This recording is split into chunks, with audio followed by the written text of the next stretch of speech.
লড়াইটা অভিজ্ঞতা বনাম তারুণ্যের, তার উপর ঘরের মাঠে বাংলাদেশ পাবে হোম কন্ডিশনের সুবিধা আছে। সবশেষ দুটো সিরিজেই প্রতিপক্ষকে হারানোর আত্মবিশ্বাস। তবুও সব ছাপিয়ে আলোচনায় কেমন হবে মিরপুরের ওই 22 গজ উইকেটের ধরনই বা হবে কেমন।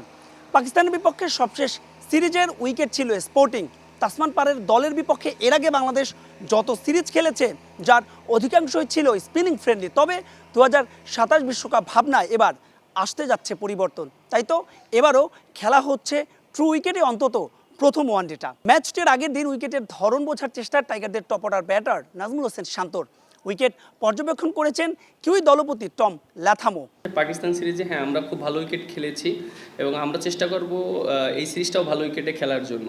এবং অল অ্যাবাউট আপনার পারফরমেন্স। আপনি যদি আমরা ট্রু উইকেটে কিন্তু দেখেন সেকেন্ড ম্যাচে কিন্তু আমরা আর্লি অল আউট হয়ে গিয়েছি, কিন্তু উইকেট তো ট্রু ছিল। এবং পাকিস্তান ফার্স্ট ম্যাচে 114 রানে অল আউট হয়ে গেছে, বাট ট্রু উইকেট ছিল। সো প্লেয়াররা যদি সবাই পারফর্ম করতে পারে, উইকেটটা অনেক সময় ম্যানেজ করে খেলতে হয়। সো আমার কাছে মনে হয় এটা অনেকটা ইম্পর্টেন্ট মেন্টালিটির উপরে। উইকেটের পাশাপাশি আলোচনায় কেমন হতে পারে বাংলাদেশের একাদশ।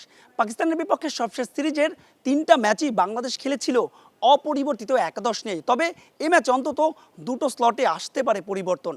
বাংলাদেশ দল খেলবে 3 জন জেনুইন পেসার নিয়ে। সেক্ষেত্রে ইনজুরির কিছুটা কনসার্ন রয়েছে পেসার তাসকিন আহমেদের। যদিও ম্যাচটির আগের দিন অধিনায়ক মেহেদী হাসান মিরাজ জানিয়ে দিয়েছিলেন তাসকিন ম্যাচের জন্য ফিট। তবে ওয়ার্কলোড ম্যানেজমেন্টের আওতায় হয়তো শেষ পর্যন্ত শরীফুল মুস্তাফিজের সঙ্গী হতে পারেন পিএসএলে দুর্দান্ত ফর্মে থাকা নাহিদ রানা। দলের একমাত্র জেনুইন স্পিনার হতে পারেন রিশাদ। ওপেনিংয়ে তানজিদ তামিম অটো চয়েস। সবশেষ আন্তর্জাতিক ওয়ানডেতে তিনি দেখা পেয়েছিলেন দারুণ এক শতকের। সাইফ নাকি সৌম্য সরকার? সেক্ষেত্রে অবশ্য সাইফের বাজিটা কিছুটা বেশি, কারণ সবশেষ প্রস্তুতি ম্যাচে সৌম্যের 50-এর বিপরীতে সাইফ তুলে নিয়েছিলেন শতক। ওয়ান ডাউনে তাওহিদ হৃদয়, 4-এ নাজমুল হোসেন শান্ত, 5 নম্বরে দেখা যেতে পারে লিটন কুমার দাসকে, 6 নম্বরে আফিফ হোসেন ধ্রুব নাকি মাহিদুল ইসলাম অঙ্কন? সেক্ষেত্রে অবশ্য ধ্রুব কিংবা অঙ্কন এদের কেউই নয়। সৌম্য সরকারকেও দেখা গেলে অবাক হওয়ার কিছুই থাকবে না। প্রথম ওয়ানডেতে বাংলাদেশ মাঠে নামতে পারে 6 জেনুইন ব্যাটার, 2 অলরাউন্ডার এবং 3 পেসার নিয়ে। তবে শেষ পর্যন্ত টাইগার একাদশ নির্ধারণ হবে হয়তোবা টসের ঠিক আগ মুহূর্তে উইকেটের ধরন দেখেই। মাহবুব রিমন, স্টার নিউজ, শেরে বাংলা জাতীয় ক্রিকেট স্টেডিয়াম, ঢাকা।